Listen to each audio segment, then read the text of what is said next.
Welcome to watch the operation video. First, let's adjust the strip length. Loosen the screws on the positioning screw. The positioning screw can slide back and forth. Set the strip length to 10 mm.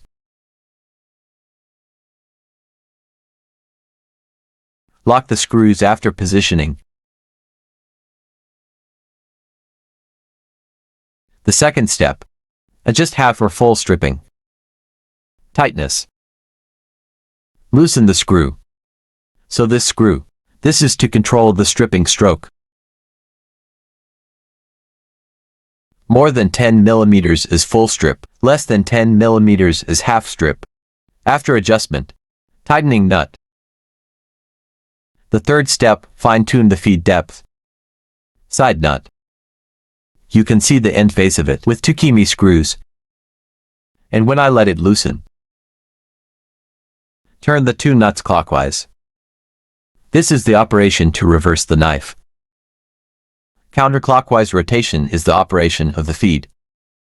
Need to notice, when adjusting these 2 nuts, the angle of rotation should be as consistent as possible. We can also do this by feeling the resistance to rotation of the nuts on both sides. Whether the resistance is similar, the same resistance rotates at the same angle.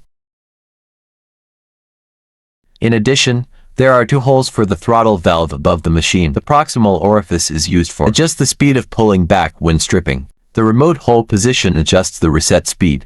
There's another on the back of the machine. The delay valve is used for control. Stripping delay. Finally, let's try the stripper wire. We've got an air source here.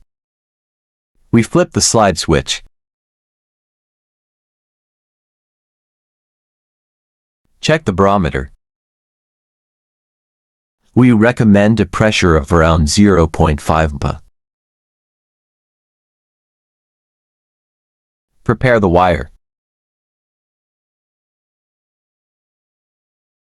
Use the wire top to touch this white sensor. The trigger should be as quick as possible.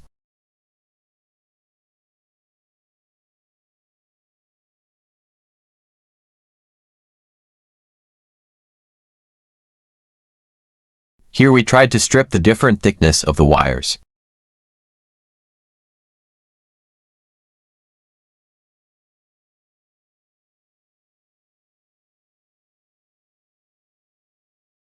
You can check as you try to strip. Look at the effect of stripping. If the insulation is not cut enough, you need to turn the nuts on both sides counterclockwise to do the feed. On the contrary, if the conductor is injured, you need to turn the nuts on both sides clockwise to return the knife. We need to lock it when we're done. Key screws on these 2 nuts.